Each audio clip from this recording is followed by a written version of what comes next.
Hello नमस्कार बच्चों। कैसे हैं आप सब?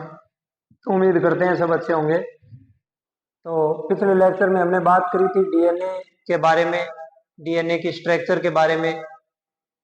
तो आज जो हमारा जो मेन टॉपिक रहेगा उसमें हम बात करेंगे डीएनए की पैकेजिंग के बारे में। देखो, डीएनए की पैकेजिंग के बारे में आप जानते हो कि डीएनए जो है जेनेटिक मटेरियल की तरह काम करता है। और ये जो डीएनए है यूकैरियोटिक सेल्स के अंदर भी होता है, प्रोकैरियोटिक सेल के अंदर भी होता है। लेकिन इसकी जो पैकेजिंग जो है यूकैरियोटिक और प्रोकैरियोटिक जो सेल है उसके अंदर डिफरेंट टाइप की होती है। सबसे पहले अगर हम इसके लेंथ की बात करें, थोड़ा सा इसके लेंथ की जिक्र करें, तो आपको पता होना चाहिए कि ये जो डीएनए जो है हमारी हर एक सेल के पास लगभग 2.25 मीटर लंबा डीएनए होता है। और उस 2.25 मीटर लंबे डीएनए को हमें एक पैक करना है छोटे से न्यूक्लियस के अंदर। छोटे से न्यूक्लियस का मीन क्या है? अगर हम अपने न्यूक्लियस के साइज की बात करें तो न्यूक्लियस का साइज होता है 10⁻⁻10 मीटर। इसका मीन क्या हो गया कि 1 मीटर जो डिस्टेंस जो होती है, 1 मीटर की जो लेंथ जो होती है, उस लेंथ का 10 लाख गुना छोटा भाग जो होता है उसको हम 10⁻⁻6 मीटर बोलते हैं। और उस उतने से साइज के अंदर हमें हमारा 2.244 मीटर जो लॉन्ग डीएनए है उसको पैक करना है। अब आप समझ रहे हैं बात, क्योंकि यहां पे इस इतने बड़े डीएनए को छोटे से स्पेस के अंदर अगर पैक करना है तो हमें कुछ स्पेशल टाइप की चीजें और ये जो डीएनए जो है उसकी नेचर के बारे में पता होना चाहिए। और इस नेचर के साथ फिर हम बता सकते हैं या पता कर सकते हैं कि कौन से डीएनए को या इस डीएनए को हमें पैक करने के लिए किन किन चीजों की जरूरत है पड़ेगी। पहली अगर बात करें तो डीएनए जो होता है आपको पता है वो एक नेगेटिव मॉलिक्यूल होता है। और ये जो नेगेटिव मॉलिक्यूल या इसके ऊपर ये जो नेगेटिव चार्ज जो आता है, और साथ में डीएनए जो है वो एसिडिक मॉलिक्यूल है, एसिडिक मॉलिक्यूल है। इसका मीन सिंपल सा कि इसको नेगेटिव चार्ज प्रोवाइड करने वाला और इसको एसिडिक नेचर प्रोवाइड करने वाला जो कंपाउंड होता है जो डीएनए के अंदर होता है वो होता है फॉस्फोरिक एसिड। ये बात आप पहले से जानते हो कि फॉस्फोरिक एसिड जो होता है वो डीएनए को नेगेटिव चार्ज प्रोवाइड करता है, साथ में एसिडिक नेचर प्रोवाइड करता है। इसीलिए इस डीएनए को अगर हमें बाइंड करना है तो पहली बात इसके ऑपोजिट चार्ज वाला हमें मॉलिक्यूल चाहिए और दूसरी उसकी जो नेचर है वो भी हमें ऑपोजिट चाहिए। तो पहली बात वो जो मॉलिक्यूल जो इसको बाइंड करेगा उसके ऊपर चार्ज जो है वो पॉजिटिव चार्ज होना चाहिए। साथ में वो जो मॉलिक्यूल है उसकी नेचर बेसिक नेचर होनी चाहिए। और ऑपोजिट चार्ज और ऑपोजिट नेचर की वजह से ये दोनों के दोनों मॉलिक्यूल जिससे हम बाइंड कर रहे हैं और जिसके साथ बाइंड कर रहे हैं दोनों ऑपोजिट चार्ज और नेचर की वजह से एक दूसरे से बाइंड कर जाएंगे। हम सबसे पहले देखते हैं कि ये जो प्रोकैरियोटिक सेल है उनके अंदर डीएनए कैसे बाइंड करता है। अगर हम बात करें प्रोकैरियोटिक सेल की तो देखो, ये आपने सुना है कि प्रोकैरियोटिक जो सेल होती है उसके अंदर एक वेल डेवलप्ड न्यूक्लियस नहीं होता। वेल डेवलप्ड न्यूक्लियस नहीं होता इसका मीन ये है कि उसके अंदर जो भी उसका जेनेटिक मटेरियल है, जो भी उसका जेनेटिक मटेरियल, जनरली हम उसको जैसे डीएनए बोलते हैं, ये जो डीएनए जो है ये स्केटर्ड रहता है, फैला हुआ रहता है उसके साइटोप्लाज्म के अंदर। और वो जो साइटोप्लाज्म का वो प्रॉपर भाग या वो प्रॉपर पार्ट जहां पे वो डीएनए प्रेजेंट होता है उस प्रॉपर पार्ट को हम बोलते हैं न्यूक्लियोइड। तो प्रोकैरियोटिक सेल के अंदर ये जो डीएनए जो है कुछ स्पेशल प्रकार की बेसिक प्रोटीन्स होती है। और वो जो प्रोटीन्स होती हैं वो नॉन हिस्टोन प्रोटीन्स होती है, नॉन हिस्टोन प्रोटीन्स। और ये जो नॉन हिस्टोन प्रोटीन्स जो होती हैं उन्हीं को हम बोलते हैं पॉलीएमीन्स, पॉलीएमीन्स।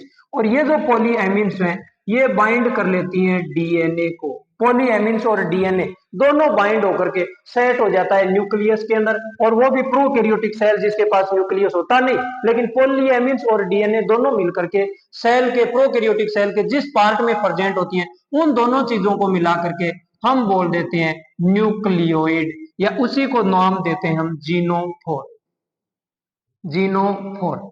सिंपल सी बात ये कि जो प्रोकैरियोटिक सेल होती हैं उनके पास जो न्यूक्लियस है वो अब्सेंट होता है, लेकिन डीएनए को बाइंड करने के लिए कुछ स्पेशल प्रोटीन्स होती हैं उनकी नेचर बेसिक होती है और आपको पता है उनके ऊपर चार्ज जो है वो पॉजिटिव चार्ज होता है, और साथ में वो जो बेसिक प्रोटीन्स होती हैं वो नॉन हिस्टोन प्रोटीन होती है, क्योंकि हिस्टोन प्रोटीन जो है वो यूकैरियोटिक सेल के अंदर प्रेजेंट होती है, और नॉन हिस्टोन प्रोटीन्स जो होते हैं उनको नाम दिया जाता है पॉलीएमिन्स। पॉलीएमिन्स और डीएनए मिलकर के सेल के जिस पार्ट के अंदर रहती है उस पार्ट को हम न्यूक्लियोइड या जीनोफोर बोलते हैं। सिंपल सी बात है। इस तरह से जो प्रोकैरियोटिक सेल है उनके अंदर होती है पैकेजिंग। लेकिन हमारा जो मेन पॉइंट है वो है कि यूकैरियोटिक सेल के अंदर पैकेजिंग कैसे होती है। यूकैरियोटिक सेल की अगर बात करें, आपको पता है कि यूकैरियोटिक सेल के अंदर एक वेल डेवलप्ड न्यूक्लियस होता है, और वो जो वेल डेवलप्ड न्यूक्लियस होता है उसके अंदर हमारा जो जेनेटिक मटेरियल है वो स्टोर रहता है, या हमारा जेनेटिक मटेरियल उसके अंदर रहता है। तो वहां पे डीएनए को बाइंड करने के लिए कुछ स्पेशल प्रोटीन्स होती हैं। उन स्पेशल प्रोटीन को हम बोलते हैं हिस्टोन प्रोटीन्स। और ये जो हिस्टोन प्रोटीन्स जो होती हैं ये 5 टाइप्स की होती है। 5 टाइप्स की हिस्टोन प्रोटीन है। अगर इनकी बात करें, एक को बोलते हैं H1 हिस्टोन, दूसरी जो होती है उनको बोलते हैं H2A हिस्टोन, तीसरी जो प्रोटीन होती है उसको बोलते हैं H2B हिस्टोन, चौथी जो होती है उसको H3 हिस्टोन, और लास्ट जो होती है उसको बोलते हैं H4 हिस्टोन। ये 5 प्रकार की हिस्टोन प्रोटीन जो है वो मिलकर के हमारे डीएनए को बाइंड करने का काम करती हैं। इनमें से ये जो 4 हिस्टोन है H2A, H2B, H3 और H4 हिस्टोन, ये चारों की चारों जो हिस्टोन जो होती है इस तरह से इनकी दो दो यूनिट मिलकर के एक बड़ा सा स्ट्रक्चर बना लेती है, एक बड़ी सी यूनिट बना लेती है, जिसको हम बोलते हैं हिस्टोन ओक्टामर। हिस्टोन ओक्टामर। आप जानते हो कि ओक्टा का मीन होता है 8 और मर का मीन होता है यूनिट, यानी हिस्टोन की 8 यूनिट, छोटी छोटी यूनिट मिलकर के एक बड़ी सी स्ट्रक्चर बनाती है, दैट इज कॉल्ड हिस्टोन ओक्टामर। और ये जो हिस्टोन ओक्टामर है, अभी आपको नाम से पता चल रहा कि हिस्टोन ओक्टामर जो है इसकी नेचर जो है वो बेसिक होगी, और साथ में इसके ऊपर चार्ज जो है वो पॉजिटिव चार्ज होगा। ये जो इसकी बेसिक नेचर और इसका जो पॉजिटिव चार्ज है वो इसको प्रोवाइड करने के लिए स्पेशल टाइप के होते हैं एमिनो एसिड्स, और वो जो एमिनो एसिड जो होते हैं उनको हम बोलते हैं लाइसिन एंड आर्जिनिन। यानी लाइसिन और आर्जिनिन दो स्पेशल प्रकार के एमिनो एसिड होते हैं जिनके ऊपर पॉजिटिव चार्ज होता है, और साथ में उनकी जो नेचर होती है वो बेसिक होती है। इसी वजह से डीएनए के ऊपर इसका ऑपोजिट चार्ज होता है, ऑपोजिट नेचर होती है। इसी वजह से डीएनए जो है इस हिस्टोन ओक्टामर के साथ बाइंड कर जाता है, और जब डीएनए इस हिस्टोन ओक्टामर के साथ बाइंड कर जाता है, यानी यहाँ पे इस तरह से हिस्टोन ओक्टामर, यहाँ पे हिस्टोन ओक्टामर, हिस्टोन ओक्टामर, हिस्टोन ओक्टामर। अब मामला क्या, क्योंकि डीएनए जो है उसके ऊपर ऑपोजिट चार्ज है, जिसकी वजह से ये जो डीएनए जो है इस तरह से इस हिस्टोन ओक्टामर के ऊपर बाइंड कर जाता है। जब डीएनए और हिस्टोन ओक्टामर दोनों बाइंड कर जाते हैं, डीएनए प्लस हिस्टोन ओक्टामर, ये दोनों के दोनों बाइंड कर जाते हैं, तो इसी स्ट्रक्चर को हम बोलते हैं न्यूक्लियोसोम। इसी स्ट्रक्चर को हम बोल देते हैं न्यूक्लियोसोम। और ये जो एक न्यूक्लियोसोम जो होता है, इस न्यूक्लियस के पास 200 बेस पेयर्स होते हैं। अभी आपने पढ़ा था बेस पेयर, आप जानते हो नाइट्रोजनस बेसेस जो होते हैं उनके पेयर होते हैं। तो एक न्यूक्लियस के ऊपर यहाँ पे ये जो डीएनए बाइंड कर रहा है, इस डीएनए के ऊपर 200 बेस पेयर होते हैं, और इस तरह से एक लॉन्ग थ्रेड लाइक स्ट्रक्चर बन जाती है। जब इस स्ट्रक्चर को हम इलेक्ट्रॉन माइक्रोस्कोप से देखते हैं तो हमें ऐसा लगता है जैसे धागे के अंदर मोती लगाए हुए हैं, या मोती की माला जैसी स्ट्रक्चर दिखती है, जिसको हम बोलते हैं beads on string structure. Beads on string यानी धागे के ऊपर मोती जैसी संरचना दिखाई देती है, क्योंकि यहाँ पे बीच में हिस्टोन ओक्टामर, उसके ऊपर लगा हुआ है डीएनए, और ये जो डीएनए जो आगे से आगे हिस्टोन ओक्टामर के साथ बाइंड करते करते एक लॉन्ग स्ट्रक्चर बना लेता है, और उसी स्ट्रक्चर को पतले पतले धागे जैसी जो स्ट्रक्चर होती हैं, दीज आर कॉल्ड क्रोमेटिन, या उन्हीं को बोलते हैं क्रोमेटिन नेटवर्क, जो कि हमारे न्यूक्लियस के अंदर प्रेजेंट होते हैं। दूसरी बात, हमने देखा था कि वो जो हिस्टोन प्रोटीन जो है वो 5 टाइप की प्रोटीन होती है। 5 में से 4 जो टाइप की प्रोटीन होती है वो तो यूज हो गई हिस्टोन ओक्टामर बनाने में, वहीं पे जो एक वाली लास्ट वाली जो H1 जिसको बोला था वो जो है इस वाले डीएनए को बाइंड कर लेती है। इस वाले डीएनए को बाइंड करने का मतलब एक न्यूक्लियोसोम से दूसरे न्यूक्लियोसोम के बीच में ये जो डीएनए जो प्रेजेंट होता है उसको हम बोलते हैं लिंकर डीएनए। अब ये जो लिंकर डीएनए जो है दो न्यूक्लियोसोम के बीच में प्रेजेंट होता है, इसको बाइंड करने के लिए यहाँ पे स्पेशल प्रोटीन, और वो प्रोटीन कौन सी जो स्टोन ऑक्टावर में काम नहीं आई थी, जिसको हमने बोला था H1 हिस्टोन। तो 5 प्रकार की जो हमने हिस्टोन प्रोटीन की बात की थी, उनमें से जो 4 प्रोटीन है वो हिस्टोन ऑक्टामर बनाने में यूज हो गई, 5वीं जो है वो लिंकर डीएनए जो है उसको कनेक्ट करने में, उसको जोड़ने में या उसको बाइंड करने के अंदर यूज हो गई। उसके बाद हमारे पास ये जो न्यूक्लियस जो होता है, एक टिपिकल न्यूक्लियस को अगर हम देखते हैं तो इस तरह से इसके अंदर बहुत सारे ऐसे क्रोमेटिन नेटवर्क जो होते हैं या क्रोमेटिन थ्रेड लाइक स्ट्रक्चर होती है। ये जो क्रोमेटिन जो होते हैं, ये जो क्रोमेटिन जो होते हैं, ये क्रोमेटिन जब सेल को करना होता है डिवाइड, या सेल जब डिवाइड करती है तो ये क्रोमेटिन जो होती है कंडेंस हो जाते हैं, और कंडेंस होते हैं कौन सी स्टेज के अंदर, मेटाफेज के अंदर। मेटाफेज के अंदर कंडेंस होकर के ये बना लेते हैं क्रोमोजोम। लेकिन क्रोमेटिन से क्रोमोजोम बनाने के लिए, क्योंकि क्रोमेटिन बनाने के लिए हमें कुछ स्पेशल प्रकार की प्रोटीन की जरूरत पड़ी, जिनको हमने बोल दिया हिस्टोन प्रोटीन। लेकिन इन क्रोमेटिन से आगे क्रोमोजोम बनाने के लिए कुछ और स्पेशल प्रकार की प्रोटीन की रिक्वायरमेंट होती है। उन प्रोटीन्स को हम बोलते हैं non histone chromosomal protein, non histone chromosomal protein. अब ये जो नॉन हिस्टोन क्रोमोजोमल प्रोटीन जो है, ये डीएनए की एडवांस्ड पैकेजिंग में काम आती है, एडवांस्ड पैकेजिंग के अंदर। और एडवांस पैकेजिंग का मीन होता है कि ये जो क्रोमेटिन नेटवर्क जो है, ये जब कंडेंस होकर के क्रोमोजोम बनाते हैं तो कुछ स्पेशल टाइप की प्रोटीन की रिक्वायरमेंट होती है, जिनको हम बोलते हैं नॉन हिस्टोन क्रोमोजोमल प्रोटीन। और वो नॉन हिस्टोन क्रोमेटिन जो क्रोमोजोमल प्रोटीन जो होती हैं, उनकी रिक्वायरमेंट होती है एडवांस पैकेजिंग के लिए। अगर हम एक न्यूक्लियस के अंदर, अगर हम एक न्यूक्लियस के अंदर जो जेनेटिक मटेरियल है या डीएनए जो है या क्रोमोजोम जो, उस न्यूक्लियस के अंदर अगर हम क्रोमोजोम्स को देखते हैं तो उसके अंदर हमें दो रीजन दिखाई देते हैं। एक रीजन जो लूजली पैक्ड होता है, लूजली पैक्ड रीजन, और दूसरा जो होता है जिसको हम बोलते हैं डेंसली पैक्ड रीजन। ये जो लूजली पैक्ड रीजन जो होता है इसको हम बोलते हैं यूक्रोमेटिन, और ये जो डेंसली पैक्ड रीजन होता है इसको हम बोलते हैं हेटेरोक्रोमेटिन, हेटेरोक्रोमेटिन।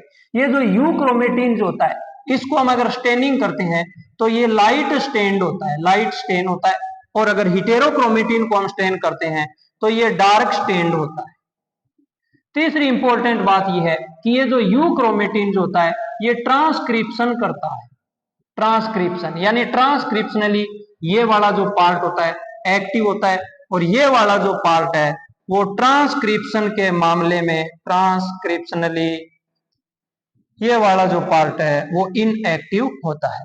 तो सिंपल सी बात आप समझ गए होंगे कि डीएनए जो है उसकी पैकेजिंग कैसे होती है। हमने दो तरह की बातें की, जो प्रोकैरियोटिक सेल्स होती हैं उनके पास नॉन हिस्टोन प्रोटीन्स होती हैं जिनको हम बोलते हैं पॉलीएमिन्स, और वहीं पे यूकैरियोटिक सेल की बात करी तो उसके पास स्पेशल टाइप के प्रोटीन्स होते हैं जिनको हिस्टोन प्रोटीन बोलते हैं। हिस्टोन प्रोटीन जो होते हैं उनको बेसिक नेचर और पॉजिटिव जो चार्ज है वो प्रोवाइड करने का काम करते हैं दो तरीके के एमिनो एसिड, जिनको लाइसिन और आर्जिनिन बोलते हैं। और वो जो लाइसिन और आर्जिनिन मिलकर के जो हिस्टोन प्रोटीन बनाते हैं वो हमने पढ़े 5 टाइप के होते हैं। 5 में से पहला H1 होता है, H2A होता है, H2B होता है, H3 होता है और H4 होता है। उसमें जो लास्ट 4 जो होते हैं उनकी दो यूनिट मिलकर के एक बड़ी सी स्ट्रक्चर बना लेते हैं जिसको हम बोलते हैं हिस्टोन ऑक्टामर। वो जो हिस्टोन ऑक्टामर जो होता है उसके ऊपर चार्ज पॉजिटिव होता है और उसकी जो नेचर जो होती है वो बेसिक नेचर होती है। इसकी वजह से डीएनए जो है ऑपोजिट चार्ज और ऑपोजिट नेचर होने की वजह से उसके साथ हिस्टोन ऑक्टामर के साथ बाइंड कर जाता है, और जैसे हिस्टोन ऑक्टामर के साथ डीएनए जो है वो बाइंड करता है, जो नई जो स्ट्रक्चर बनती है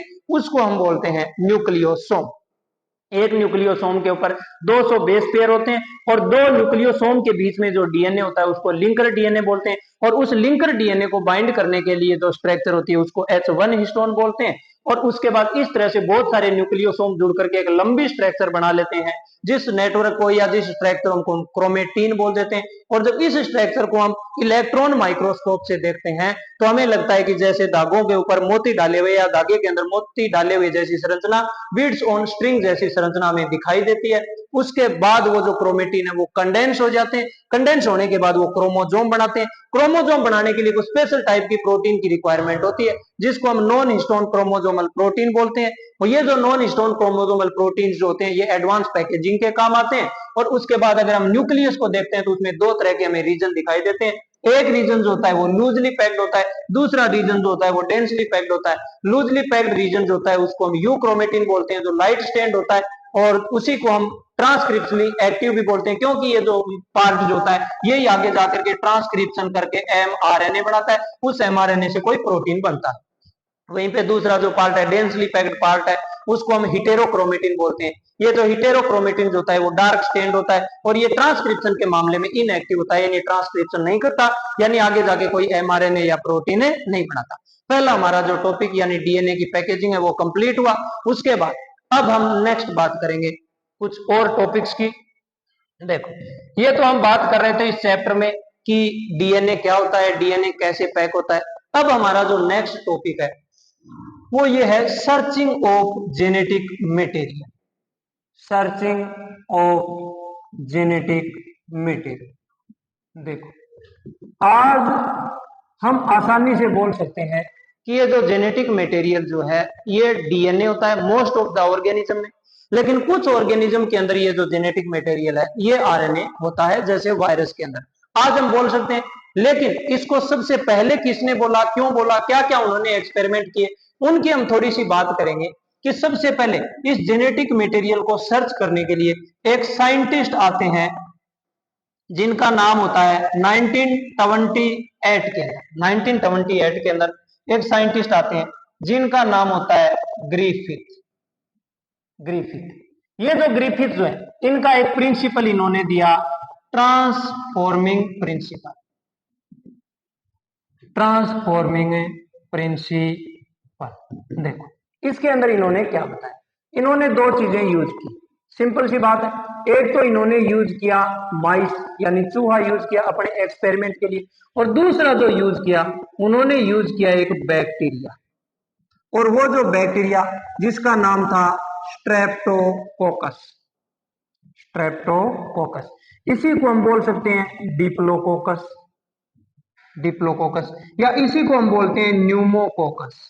न्यूमोकोकस, स्ट्रेप्टोकोकस न्यूमोनी जिसका हम पूरा नाम लिख सकते हैं।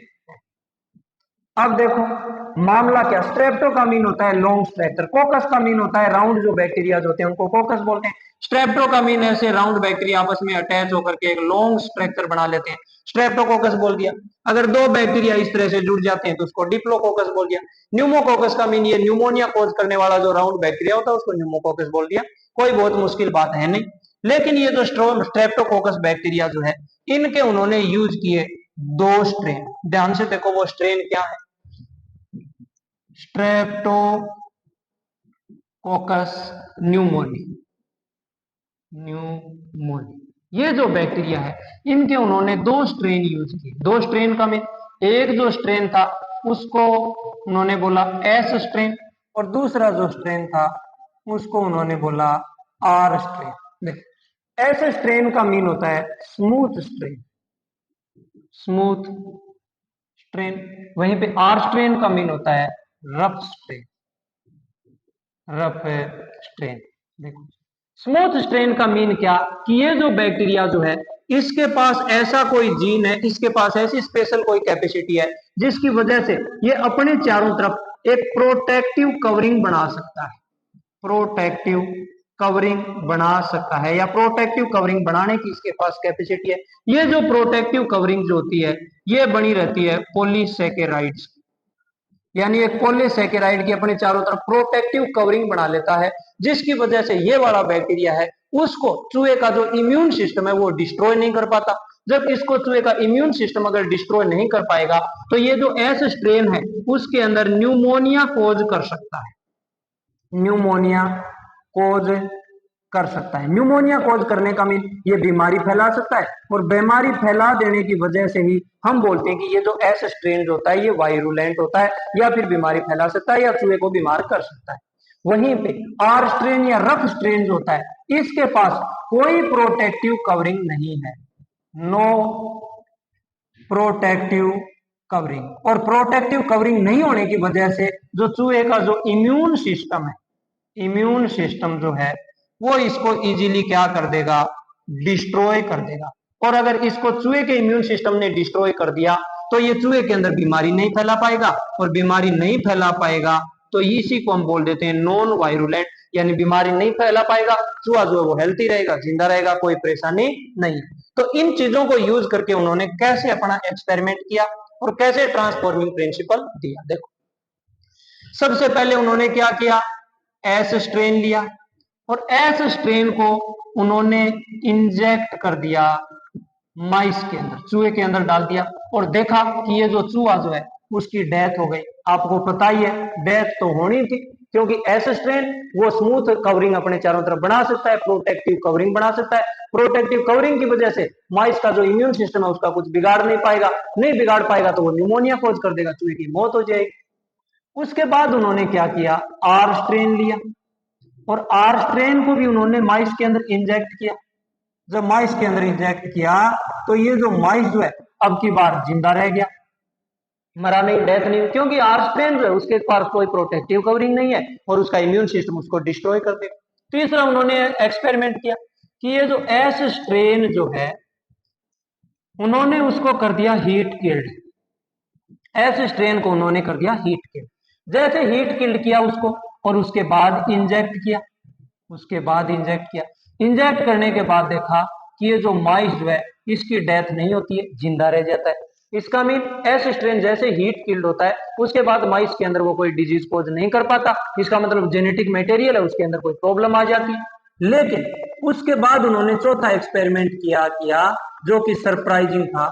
उन्होंने देखा एस स्ट्रेन उन्होंने लिया हीट किल्ड, एस स्ट्रेन को लिया हीट किल्ड, और साथ में उन्होंने ले लिया आर स्ट्रेन नॉर्मल ले लिया, और इन दोनों को मिला करके उन्होंने कर दिया चूहे के अंदर इंजेक्ट।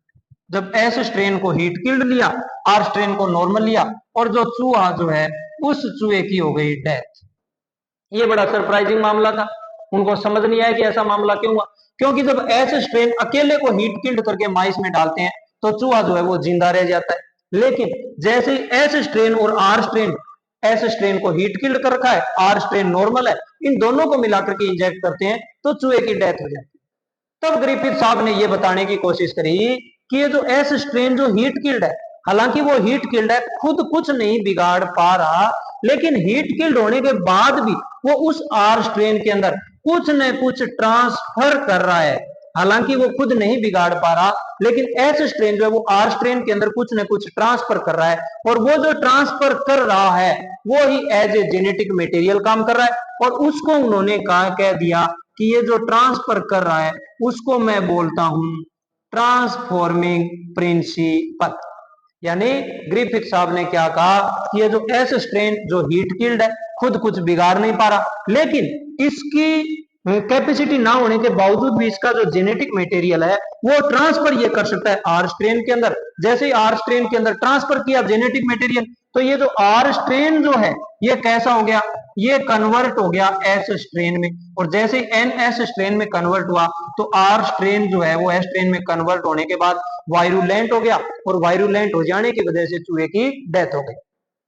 तो ये जो ग्रिफिथ है उन्होंने इतनी बात बता दी कि कुछ न कुछ एस स्ट्रेन जो है वो आर स्ट्रेन में ट्रांसफर कर रहा है, लेकिन क्या ट्रांसफर कर रहा है इसके बारे में कुछ नहीं पता चला। उसके बाद और ये बोल दिया कि कुछ न कुछ ट्रांसफर कर रहा है, उसको ट्रांसफॉर्मिंग प्रिंसिपल कह दिया, और ये जो ट्रांसफॉर्मिंग प्रिंसिपल है ये ही जेनेटिक मटेरियल होना चाहिए। आगे फिर दूसरे लोगों पे या दूसरे साइंटिस्ट पे उन्होंने बात छोड़ दी कि आपको अगर ये समझ में आए कि ये ट्रांसफॉर्मिंग प्रिंसिपल क्या है, या फिर एस स्ट्रेन है वो आर स्ट्रेन में क्या ट्रांसफर कर रहा है, तो आप पता कर लो और बता दो कि वो ही जेनेटिक मटेरियल है या वो कौन सी चीज है जो ट्रांसफर हो रही है।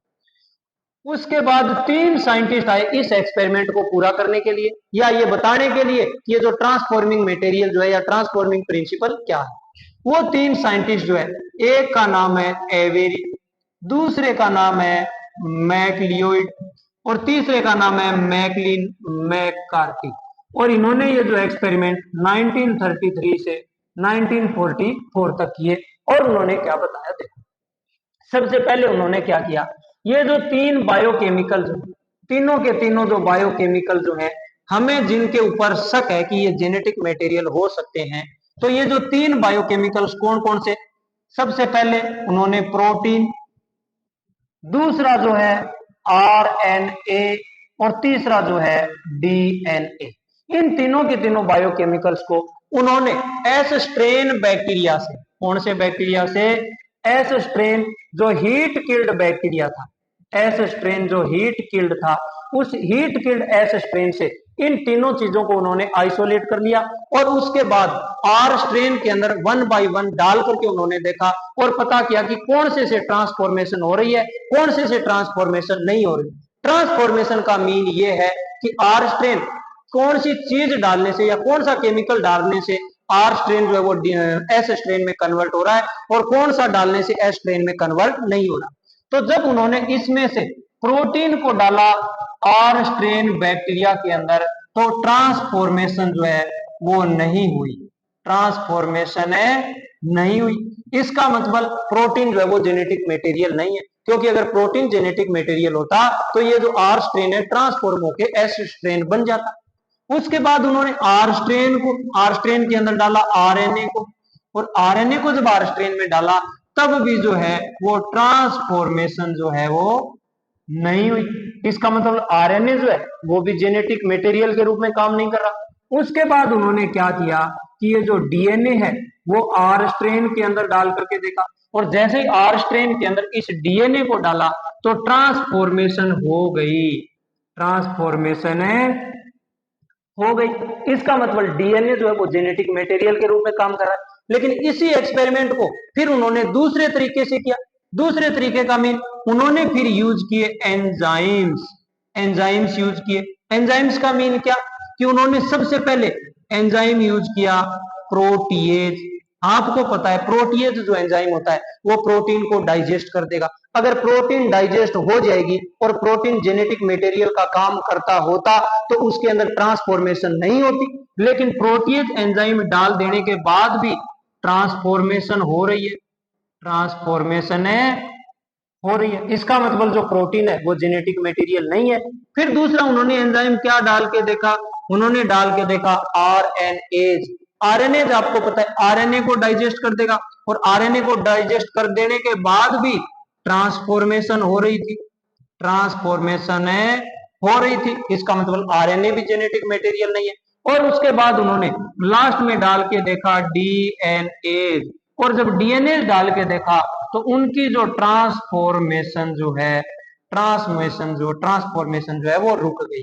अब सिंपल से इन दोनों एक्सपेरिमेंट से आप बात समझ सकते हो कि अगर प्रोटीन जेनेटिक मटेरियल होता तो ट्रांसफॉर्मेशन नहीं होती, ट्रांसफॉर्मेशन हो रही है क्योंकि प्रोटीन जेनेटिक मटेरियल नहीं है। अगर आरएनए जेनेटिक मटेरियल होता तो भी ट्रांसफॉर्मेशन नहीं होती, क्योंकि वो आरएनए को डाइजेस्ट कर देता। आरएनए अगर डाइजेस्ट हो जाता तो फिर वो ट्रांसफॉर्मेशन नहीं हो पाती। फिर उन्होंने डीएनए डाल करके देखा। जैसे उन्होंने डीएनए डाला आर स्ट्रेन के अंदर, तो वो जो डीएनए एंजाइम है उसने डीएनए को डाइजेस्ट कर दिया, और जैसे डीएनए को डाइजेस्ट कर दिया तो वो जो आर स्ट्रेन जो बैक्टीरिया है वो एस स्ट्रेन के अंदर कन्वर्ट नहीं हो पाया। और आर स्ट्रेन जब एस स्ट्रेन के अंदर कन्वर्ट नहीं हो पाया, इसका मतलब डीएनए जो है वो जेनेटिक मटेरियल के रूप में काम है कर रहा है। सिंपल सी बात उन्होंने दो एक्सपेरिमेंट बता करके या दो एक्सपेरिमेंट के थ्रू समझा दी। लेकिन इस वाली बात को बहुत सारे जो साइंटिस्ट हैं वो कन्विंस नहीं हुए, क्योंकि उन्होंने कहा, उन्होंने कारण ये बताया कि यहाँ पे आप यूज कर रहे हो एंजाइम्स, और ये जो एंजाइम्स जो हैं ये एंजाइम खुद बने हैं प्रोटीन के, एंजाइम बने होते हैं प्रोटीन के। तो आप प्रोटीन को यूज करके या प्रोटीन को डाल करके कैसे बता सकते हो कि प्रोटीन जेनेटिक मटेरियल है नहीं है। इसीलिए इनकी बातों को बहुत सारे लोगों ने नहीं माना। इसके बाद लास्ट और इंपॉर्टेंट एक्सपेरिमेंट जो है, जिन्होंने ये बता दिया कि जेनेटिक मटेरियल जो है वो डीएनए ही होता है, उस एक्सपेरिमेंट को किया गया 1952 के अंदर। दो साइंटिस्ट जिनका नाम था हर्शे एंड चेस एक्सपेरिमेंट। देखो ये थोड़ी समझने वाली बात है, थोड़ा दिमाग लगाना पड़ेगा आपको। Hershey and chase experiment, Hershey and chase experiment में क्या बताया गया, इन्होंने भी क्या किया, इन्होंने भी दो चीजें ली। एक तो लिया बैक्टीरिया, एक्सपेरिमेंट के लिए बैक्टीरिया लिया, और बैक्टीरिया भी कौन सा, ई कोलाई बैक्टीरिया लिया। दूसरा उन्होंने क्या लिया, दूसरा उन्होंने लिया एक वायरस, और वायरस भी कौन सा, बैक्टीरियोफेज वायरस, बैक्टीरियोफेज वायरस, या जिसको हम बोल सकते हैं T2 बैक्टीरियोफेज। अब देखो बैक्टीरियोफेज वायरस, इतनी नॉर्मल सी बात आप सब जानते हो कि ये जो वायरस जो होता है, इस वायरस के पास दो मटेरियल होते हैं, दो तरह की चीज होती है। एक तो इसके चारों तरफ कवरिंग होती है, और दूसरा इसके पास जेनेटिक मटेरियल होता है, जो कि आज आप जानते हो, लेकिन उस टाइम जो साइंटिस्ट है वो इस बात के ऊपर रिसर्च कर रहे थे। कवरिंग जो होती है वो बनी होती है प्रोटीन की, जिसको हम कैप्सिड बोलते हैं, और जेनेटिक मटेरियल या अंदर का जो मामला होता है वो इसके पास होता है डीएनए।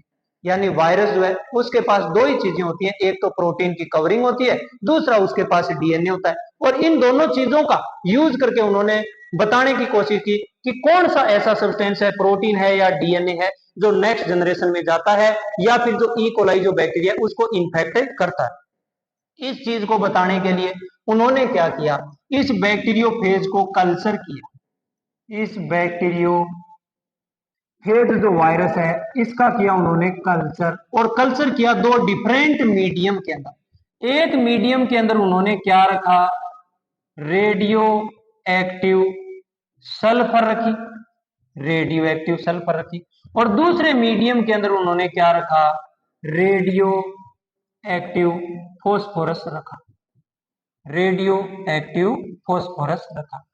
अब आप ये बात भी जानते हो कि जो सल्फर जो होता है वो प्रोटीन का पार्ट होता है, सल्फर जो है वो डीएनए के अंदर नहीं होता, प्रोटीन का पार्ट होता है, और जो फॉस्फोरस जो होती है वो डीएनए का पार्ट होती है। और उन्होंने जब इस मीडियम के अंदर बैक्टीरियोफेज को, यानी ये जो बैक्टीरियोफेज जो वायरस जो है उनको जब उन्होंने करवाया कल्चर, इस तरह से अलग अलग मीडियम के अंदर कल्चर कराया, तो इस कल्चर को देख करके आप बता सकते हो कि इसके पास दो ही चीजें हैं, प्रोटीन है और साथ में इसके पास अपना जेनेटिक मटेरियल है, डीएनए। अगर ये जो प्रोटीन जो है, इस प्रोटीन को इस मीडियम में रखेंगे तो यहाँ पे रेडियो एक्टिव जो सल्फर जो है वो प्रोटीन के साथ अटैच हो जाएगी, यानी प्रोटीन जो है वो रेडियो एक्टिव हो जाएगी। यहाँ पे ये जो डीएनए जो है, डीएनए के पास फॉस्फोरस होता है, और यहाँ पे इस मीडियम में फॉस्फोरस जो है वो रेडियो एक्टिव है, तो इसमें प्रोटीन के ऊपर तो कोई इफेक्ट नहीं पड़ेगा, लेकिन जो डीएनए जो है वो रेडियो एक्टिव हो जाएगा। यहाँ पे डीएनए रेडियो एक्टिव हो जाएगा, यहाँ पे फॉस्फोरस जो सल्फर प्रोटीन जो है वो वाला रेडियो एक्टिव हो जाएगा। और इसका यूज करके फिर उन्होंने कैसे बताया कि डीएनए जो है वो जेनेटिक मटेरियल है। उन्होंने देखो दो एक्सपेरिमेंट किए, पहला और दो एक्सपेरिमेंट उन्होंने 3 स्टेप में किए थे। सबसे पहले यहाँ पे ले लिया एक ई कोलाई बैक्टीरिया, ये मान लो मीडियम ए है और ये वाला जो है मीडियम बी है, और इन दोनों को उन्होंने करवाया इस तरह से इन्फेक्शन।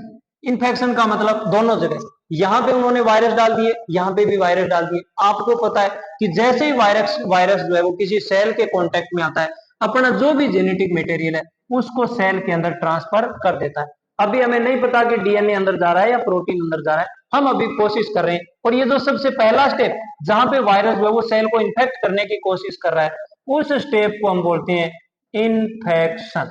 इन्फेक्शन, और जैसे ही वायरस ने सेल को इन्फेक्ट कर दिया, ये जो सेल है ये ई कोलाई की सेल है, E coli bacteria, E coli bacteria. अब दूसरा स्टेप उन्होंने क्या किया, इन्फेक्शन के बाद ये वायरस और जो सेल है इस दोनों सेल को एक दूसरे से सेपरेट किया, एजिटेट किया, उसको उस स्टेप को हम बोलते हैं ब्लेंडिंग, उसको हम बोलते हैं ब्लेंडिंग। और इस स्टेप के अंदर उन्होंने क्या किया, जो भी इसके अंदर जेनेटिक मटेरियल जाने वाला था वो जेनेटिक मटेरियल अंदर चला गया, और उसके बाद इसका ये जो कवरिंग जो है, आवरण जो है, या बाहर की जो कवरिंग जो है जो प्रोटीन की बनी हुई है, वो आवरण जो है वो बाहर रह गया। तीसरा स्टेप जो होता है उसमें उन्होंने किया सेंट्रीफ्यूगेशन। सेंट्रीफ्यूगेशन का मीन क्या है, सेंट्रीफ्यूगेशन का मीन कि ये जो बैक्टीरियल सेल है, ये जो बैक्टीरियल सेल है और यहाँ पे इसके चारों तरफ प्रोटीन की कवरिंग है, इन दोनों को उन्होंने लिया एक टेस्ट ट्यूब के अंदर, इस तरह से टेस्ट ट्यूब के अंदर लिया। और ये जो टेस्ट ट्यूब है, इतनी बात तो आप भी जानते हो, जब यहाँ पे हम इसको सेंट्रीफ्यूज करेंगे तो जो चीज हल्की होगी वो ऊपर रह जाएगी और जो चीज भारी होगी वो नीचे आ जाएगी। ऐसा ही यहाँ पे हुआ, जो चीज हल्की होगी वो ऊपर रह जाएगी और जो चीज भारी होगी वो धीरे धीरे जो है वो नीचे की तरफ सेटल हो जाएगी। अब आपको ये पता है कि ये जो प्रोटीन का जो आवरण है, प्रोटीन की जो कवरिंग है, ये इस सेल से तो हल्की होगी और ऊपर वाली इस स्ट्रक्चर को हम बोलते हैं सुपरनेटेंट। यानी उन्होंने देखा मीडियम ए जो है उसके अंदर ये जो सुपरनेटेंट है ये रेडियो एक्टिव है, रेडियो एक्टिव है। लेकिन ये जो हैवी वाला जो पार्ट है, नीचे वाला पार्ट है, या जो सेल वाला पार्ट है, ई कोलाई वाला जो पार्ट है, वो रेडियो एक्टिव नहीं है, नॉट रेडियो एक्टिव। और उसके बाद उन्होंने दूसरा पार्ट देखा। दूसरे पार्ट के अंदर उन्होंने क्या देखा कि ये जो सुपरनेटेंट जो है ये तो यहाँ पे क्या है, रेडियो एक्टिव नहीं है, रेडियो एक्टिव नहीं है, नॉट रेडियो एक्टिव। लेकिन ये जो नीचे वाला सेल वाला जो पार्ट है ये यहाँ पे रेडियो एक्टिव है। इससे उन्होंने क्या पता लगाया, इससे उन्होंने पता लगाया कि अगर ये वाला जो पार्ट है जिसको हम प्रोटीन बोल रहे हैं, अगर ये प्रोटीन वाला पार्ट इस सेल के अंदर चला जाता तो ये जो सुपरनेटेंट जो है, ये वाला सुपरनेटेंट है, ये तो रेडियो एक्टिव नहीं रहता, लेकिन ये जो सेल के अंदर वाला या जो सेल वो रेडियो एक्टिव हो जाती। लेकिन यहाँ पे उन्होंने क्या बताया कि यहाँ पे ये जो डीएनए जो है, यहाँ पे क्योंकि डीएनए है और डीएनए कैसा है, रेडियो एक्टिव है, डीएनए रेडियो एक्टिव। अगर डीएनए जो रेडियो एक्टिव है वो अगर सेल के अंदर जाएगा तो सेल को भी रेडियो एक्टिव कर देगा। इसी वजह से यहाँ पे जो सेल है वो रेडियो एक्टिव हो गई। क्यों? क्योंकि इसके अंदर जो इंटर हुआ है वो डीएनए है। एक तो इस तरीके से उन्होंने बात बता दी। दूसरा, इसी बात को उन्होंने इस तरीके से बताई कि ये जो सेल है जब नेक्स्ट जनरेशन इसकी आएगी तो इस नेक्स्ट जनरेशन के अंदर, नेक्स्ट जनरेशन के अंदर जो ऑर्गेनिज्म या जो स्ट्रक्चर होंगी, जो नए वायरस जो होंगे, उनके अंदर रेडियो एक्टिविटी देखी गई, रेडियो एक्टिविटी देखी गई। इसका मतलब नेक्स्ट जनरेशन के अंदर रेडियो एक्टिविटी तभी आ जाती है जब इस सेल के अंदर रेडियो एक्टिविटी आएगी। सेल के अंदर रेडियो एक्टिविटी तभी आ सकती है जब इस डीएनए, ये डीएनए जो है वो इस सेल के अंदर इंटर करेगा, क्योंकि यहाँ पे जो डीएनए वो रेडियो एक्टिव है, यहाँ पे प्रोटीन रेडियो एक्टिव है, प्रोटीन। और अगर प्रोटीन अंदर जाता तो यहाँ पे सेल रेडियो एक्टिव होती, लेकिन डीएनए अंदर गया इसीलिए पार्ट बी के अंदर जो है वो सेल रेडियो एक्टिव हो गई। और इसी रेडियो एक्टिविटी की वजह से नेक्स्ट जनरेशन के अंदर जो ऑर्गेनिज्म जो बने या नेक्स्ट जनरेशन के अंदर जो भी नए वायरसेस वगैरह बने, उनके अंदर रेडियो एक्टिविटी आ गई। और इस तरह का ये जो प्रूफ जो है इसी को बोला गया अनइक्विवोकल प्रूफ। अनइक्विवोकल प्रूफ का मीन ये कि उन्होंने क्लियर कर दिया कि अब इससे ज्यादा किसी और प्रूफ की रिक्वायरमेंट नहीं है, और प्रूफ की जरूरत नहीं है, ये ही डीएनए जो है वो ही जेनेटिक मटेरियल है। तो आज हमने ये दो चार बातें पढ़ी, आशा करते हैं आपको समझ आया होगा। कोई भी किसी तरह का डाउट रहा है तो आप कमेंट बॉक्स में पूछ सकते हैं, और नेक्स्ट लेक्चर जो है हम कल बात करेंगे आगे अपने जेनेटिक मटेरियल की प्रॉपर्टीज के बारे में। Okay sir, thank you.